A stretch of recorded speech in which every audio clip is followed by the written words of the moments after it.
Hello, my name is Norah, and I'm going to read Rhinos Don't Eat Pancakes, written by Kemp, illustrated by Sara Ogilvie.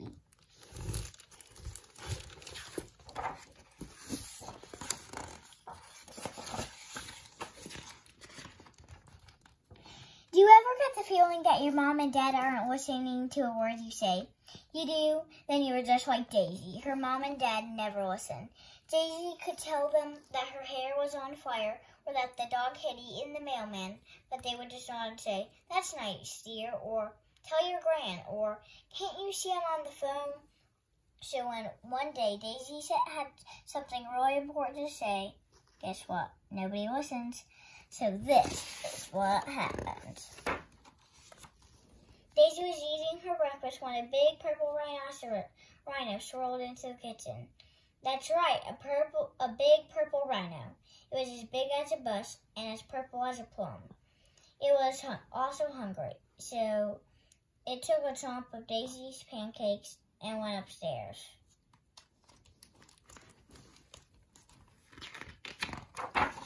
Mom, Daisy called. "There's a big..."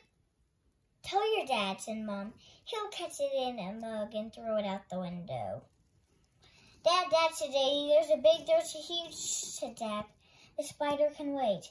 "It's not a spider," Daisy shouted. "It's a big purple rhinoceros." But as usual, nobody listened. Meanwhile, the rhino made himself right at home. Daisy saw him in the hall and glimpsed him in the yard.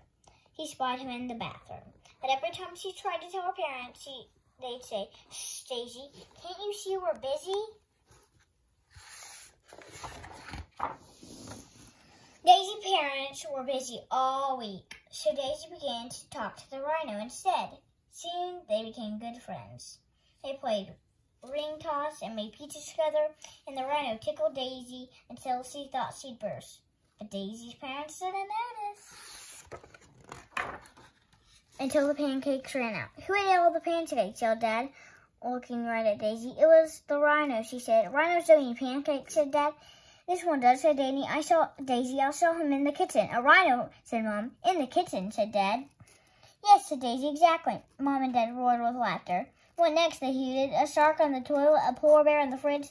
"There he is, look," Daisy yelled. Mom and Dad were so busy laughing, they didn't even notice. "Come on, Rhino," said Daisy. "I've had enough of this." The rhino tickled Daisy with his horn, but she was far too glum to giggle. "Mom and Dad never listened," she sighed. "They're always a million miles away." The rhino sighed deeply through his big purple nostrils. "I'm sorry, Rhino," said Daisy. "Your family is a million miles away too, isn't it?" The rhino nodded, and a lilac tear rolled down his cheek. Poor Rhino. The next day, Daisy sat up, thinking of ways to get the rhino back home to his family. He was too heavy for a hot air balloon, and too big for Daisy's rubber dinghy. She thought about lending him her bike, but the helmet would never fit. The next morning, Mom and Dad had a surprise.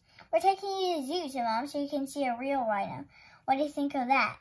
Dad grinned. Daisy thought it was a stupid idea when there was already a perfectly good rhino sitting on the sofa. But she didn't say so. What was the point? Nobody would listen.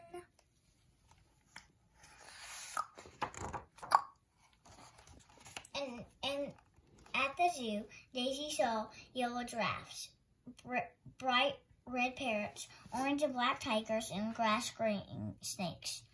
But she couldn't help thinking about her poor purple rhino. "Hurry up, Daisy," said Mom. "The rhinos are this way." But what's this? Missing big purple rhino. Likes pancakes. If found, please call the zoo. "Cripes!" gasped Mom. "Well, that explains the pancakes," gasped Dad. Mom, Dad, and Daisy rushed back home, and guess what they saw when they got home there? That's right, the biggest, purplest rhinoceros in town. "What did I tell you?" Daisy said, grinning from ear to ear. "I'm calling the zoo," said Mom. The rhino looked startled. No, said Daisy, not the zoo. He needs to get back to his family. They're 1,000,000 miles away. Well, we better get a move on, said Dad. The next flight to 1,000,000 miles away leaves this afternoon. The Rhino packed his suitcase while Daisy found his hat. Then they all pushed his big purple bottom into the back of the car. It's never good with it. And they drove to the airport. I'll miss you, said Daisy, as the Rhino boarded the plane.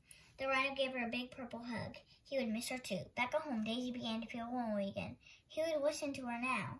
But little did she realize that everything was about to change. Tell us about the Rhino, Daisy, said Mom. Yes, said Dad. Tell us about the big purple pancake-eating Rhino. So Daisy told them about the ring toss and the pizza and the tickles, and guess what? They listened and listened until she completely ran out of the words. It was wonderful. Is there anything else you'd like to tell us? Asked Mom as she took Daisy into bed that night. Daisy looked out onto the lady. No, that's for all now, said Daisy, smiling. Night-night. The pink polar bear would have to wait until tomorrow. I hope you enjoyed the book. Rhinos don't eat pancakes.